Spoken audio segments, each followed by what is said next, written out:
2024 में इन मनुवादियों को एक बिल्कुल धक्का लगे और इनको चुनौती इनके सामने पेश हो पाए और इन मनुवादियों को सत्ता में आने से रोक सके। इस बड़ा खतरा है। अगर देश का संविधान खत्म होता है, अगर देश का संविधान खत्म होकर के इस देश का स्टेटस बदलता है, नाम बदलता है, हिंदू राष्ट्र होता है, पंथ निरपेक्ष से हट करके हिंदू राष्ट्र बनता है या भारत की बजाय हिंदुस्तान बनता है, तो सबसे भारी खतरा, गुलामी का खतरा इस देश के SC ST के ऊपर है। इतिहास माफ़ नहीं करेगा, आने वाली पीढ़ियां माफ़ नहीं करेगा, क्योंकि अब हमारे पास कोई अंबेडकर पैदा होने वाला नहीं है। अब हमें खुद अंबेडकर की जगह लेकर के उनके सपनों को साकार करते हुए अपने इस स्टेटस को बचाना है। ये जो मनुवादी सपना देखे बैठे हैं, नई संसद में नए संविधान की शपथ लेंगे, हमें उस सपने को चकनाचूर करना है। उनके उस सपने को, उस साजिश को, उस जो काली साजिश है उनकी, जो इस देश के SC ST के विरुद्ध, उस साजिश को नाकाम करना है। तो इसके लिए हमें बहन मायावती जी के पैर पकड़ने पड़ेंगे, उनसे हाथ जोड़ के विनती करनी पड़ेगी, आओ नेतृत्व करो, आओ।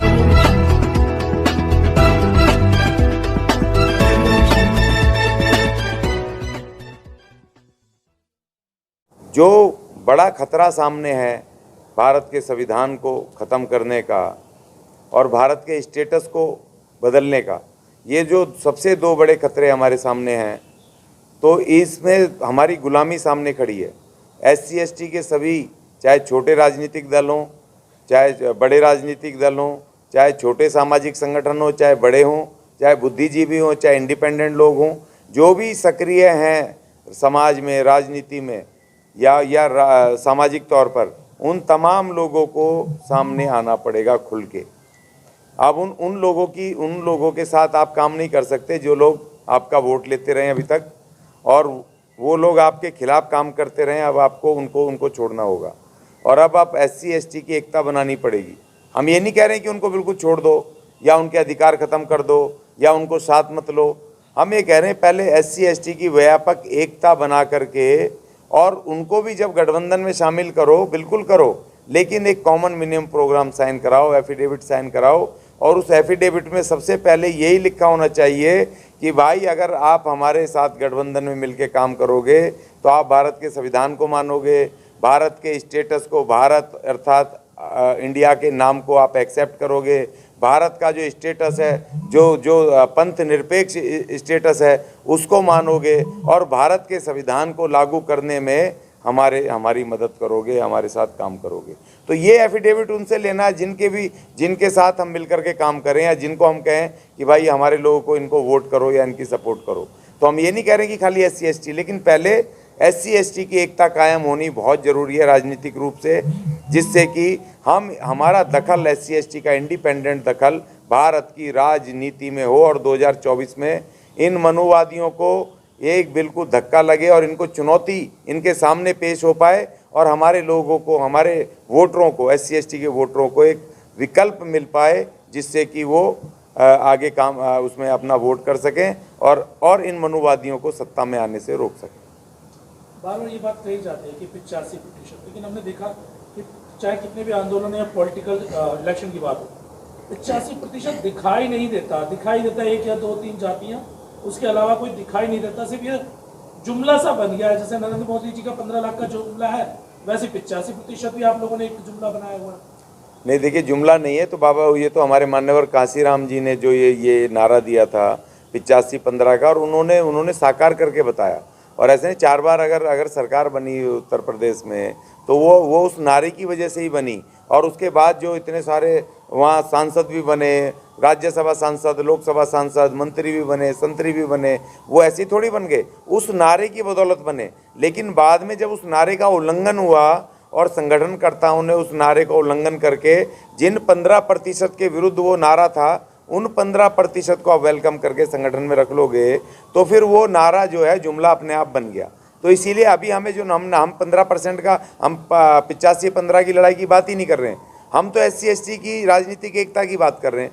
पहले अपने घर के लोगों को तो इकट्ठा कर लें, पहले अपनी लड़ाई को, तो जो सबसे बड़ा खतरा है, अगर देश का संविधान खत्म होता है, अगर देश का संविधान खत्म होकर के इस देश का स्टेटस बदलता है, नाम बदलता है, हिंदू राष्ट्र होता है, पंथ निरपेक्ष से हट करके हिंदू राष्ट्र बनता है या भारत की बजाय हिंदुस्तान बनता है, तो सबसे भारी खतरा, गुलामी का खतरा इस देश के SC STs के ऊपर है।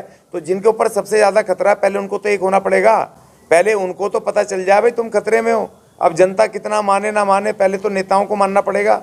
अपना अहंकार लेकर के बैठे रहोगे तो इतिहास माफ़ नहीं करेगा, आने वाली पीढ़ियां माफ़ नहीं करेगा, क्योंकि अब हमारे पास कोई अंबेडकर पैदा होने वाला नहीं है। अब हमें खुद अंबेडकर की जगह लेकर के उनके सपनों को साकार करते हुए अपने इस स्टेटस को बचाना है। देखो एक बात ध्यान रखो, बाबा साहब जब आज़ादी की लड़ाई चल रही थी, तब उस समय तमाम लोग कांग्रेस के साथ भाग रहे थे, कोई किसी के साथ भाग रहे थे, कोई क्रांतिकारियों के साथ भाग रहे थे, कोई हिंदूवादी शक्तियों के साथ भाग रहे थे, कोई मुस्लिम लीग के साथ भाग रहे थे।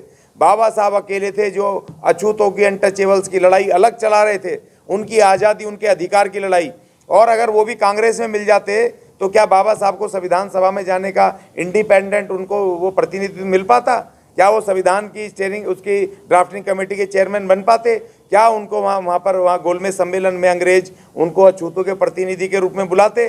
कभी नहीं बुलाते। क्यों? गांधी जी जा करके वहाँ कांग्रेस का प्रतिनिधित्व कर रहे थे, वहाँ फिर अछूतों की क्या जरूरत थी? अगर बाबा साहब अलग मूवमेंट नहीं चलाते। इसीलिए अगर देश को इसको बचाना है, इस देश की राजनीति में दखल आपको इंडिपेंडेंट देना पड़ेगा। बिना इन मनुवादी नेतृत्व वाली पार्टियों के अलग से आपको अपना SC ST का अलग से मूवमेंट खड़ा करके लड़ाई करनी क्या पड़ेगी। लग रहा है 2024 में किसके नेतृत्व में तमाम देश के जो SC ST के नेता है वो संघर्ष शुरू करें? देखिए, इसमें कोई दो राय नहीं है। जो हमारे नामी गिरामी नामचीन नेता हैं, पहले हम उनको बिठाएंगे। अभी हमने एक प्रस्ताव लिया है, हम जाएंगे उस प्रस्ताव को लेके। यहाँ बहन मायावती जी नंबर 1 पे हैं, उसमें नो डाउट है। कोई डाउट बता दे कि उनसे बड़ा नेता अनुसूचित जाति का हमारे पास कोई है तो कोई एक आदमी नाम बता दे। दूसरे नंबर पे हमारे प्रकाश अंबेडकर जी हैं, जो महाराष्ट्र में हैं, जो अपने आप में एक दूसरी महाशक्ति हैं। तीसरे हमारे जो वो नेता हैं हमारे SC ST के, वो स्टालिन जी हैं, जो तो तमिलनाडु में इस समय भी काम कर रहे हैं। तो इस तरह से हम ये नहीं कह रहे हैं कि हमें बनाओ भाई, हम तो कार्यकर्ता हैं समाज के। हम उस खतरे को भांपते हुए संविधान के विरुद्ध जो लड़ाई चल रही है, नई संसद बन रही है, नए संविधान तैयार है। ये जो मनुवादी सपना देखे बैठे हैं, नई संसद में नए संविधान की शपथ लेंगे, हमें उस सपने को चकनाचूर करना है। उनके उस सपने को, उस साजिश को, उस जो काली साजिश है उनकी, जो इस देश के SC STs के विरुद्ध, उस साजिश को नाकाम करना है। तो इसके लिए हमें बहन मायावती जी के पैर पकड़ने पड़ेंगे, उनसे हाथ जोड़ के विनती करनी पड़ेगी, आओ नेतृत्व करो, आओ जी। हमें कहना पड़ेगा स्टालिन को, हमें कहना पड़ेगा हमारे उनको मान्यवर हमारे प्रकाश अंबेडकर जी को कि आओ जी नेतृत्व करो। और किसी एक आदमी, तीनों ही कर लो भाई, और भी कोई हैं तो हम उनको भी ढूंढ लेंगे। जो कद्दावर नेता हैं, हम राजस्थान भी जाएंगे, कौन सा SC ST हमारा नेता बुला लेंगे। हमारे हैं काका कालूराम दोदड़े, हम उनके पैर पकड़ लेंगे, चलो जी आओ आप भी बैठो। हमारे और बहुत सारे नेता हैं, हमारे वो छोटू भाई बासाबा हैं, हमारे गुजरात के दबंग बड़े, 40 साल से उनको कोई हरा ही नहीं पाया उनकी वो उसमें राजनीति में, तो हम उनको भी बुलाएंगे, उनसे भी आग्रह करेंगे कि आप भी आओ जी, बैठो यहाँ पर। SC ST की व्यापक एकता बनाओ, भीम और बिरसा की एकता को बनाओ, और इनकी धरोहर, इनके संघर्षों को लेके आगे हमें 2024 देखो। मैं बार बार कह रहा हूँ, ये जो हम काम कर रहे हैं इसलिए कर रहे हैं कि 2024 एक एक्स्ट्रा ऑर्डिनरी चुनाव होना है इस देश में, और उससे सिर्फ और सिर्फ SC ST प्रभावित होंगे। अगर लूज कर गए तो SC ST को मौका नहीं मिलेगा किसी भी हालत में। पहले बाबा साहब ने जो हिंदू राष्ट्र का जो ये सपना, ये था स्टेटस हिंदू राष्ट्र का, भारत का स्टेटस, मनुवादी व्यवस्था का स्टेटस, उसको रिप्लेस करके बाबा साहब ने 26 नवंबर 1949 को इस देश को जो संविधान दिया, उसने रिप्लेस किया उसको। इस देश का हिंदू स्टेटस था, इसको हिंदुस्तान बोला जाता था, और बाबा साहब ने 26 जनवरी 1949 को भारत के संविधान में जो नाम दिया, जो भारत का इस संघ का, भारत संघ का जो नाम है, भारत अर्थात इंडिया दिया, हिंदुस्तान नहीं, उसको रिप्लेस किया। और बाबा साहब ने जो उनकी मनुस्मृति जो विधान था हिंदू राष्ट्र का, उसको रिप्लेस करके ये महान संविधान जिससे कि हम आज जिंदा हैं बाबा साहब के, वो दिया। ये दिक्कत है उससे। सर, संविधान की बात किया जाता है कि हम लोग संविधान, बाबा साहब ने संविधान बताया, लेकिन अभी कश्मीर से एक संगठन जाके कह रहे हैं कि संविधान में 95 लोगों ने लिखा और सिर्फ अम्बेडकर का नाम आता है। इस पर आप क्या कहना है? नहीं, देखिए, मैं कल भी मेरे को एक ऐसा ही फ़ोन आया था, वो लेकिन लोग हैं ना, उनको समझ तो है नहीं। अब बाबा साहब को जब ड्राफ्टिंग कमेटी का चेयरमैन बनाया, ड्राफ्टिंग का मतलब क्या होता है? ड्राफ्ट करने वाला, लिखने वाला। लिखा बाबा साहब ने, उसके ऊपर चर्चाएं होकर के सहमति सब 95 की हुई है। उनके सामने रखा मसौदा बाबा साहब ने, टोटल मसौदा बाबा साहब ने लिखा, किसी दूसरे का उसमें कोई योगदान नहीं है। ये मैं खुले मन से बोल रहा हूँ। 1946 में ही संविधान सभा की कमेटी बन गई थी, पता है आपको? सभी 7 लोगों की संविधान सभा की कमेटी बन गई थी, जिसके जो अध्यक्ष बनाए गए थे वो पहले भारत के राष्ट्रपति जो बने थे डॉक्टर राजेंद्र प्रसाद जी, वो उसके अध्यक्ष बने थे, और 6 लोग और थे, टोटल 7 लोग। मगर वो पूरे 8 महीने के अंदर अंदर एक शब्द भी नहीं लिख पाए, एक शब्द नहीं लिख पाए, संविधान के नाम पर एक लाइन भी नहीं लिख पाए कि उन्होंने क्या लिखना है। फिर जब अब देश आज़ाद हुआ 15 अगस्त 1947 को, उसके बाद जब जरूरत पड़ी भी कौन लिखेगा?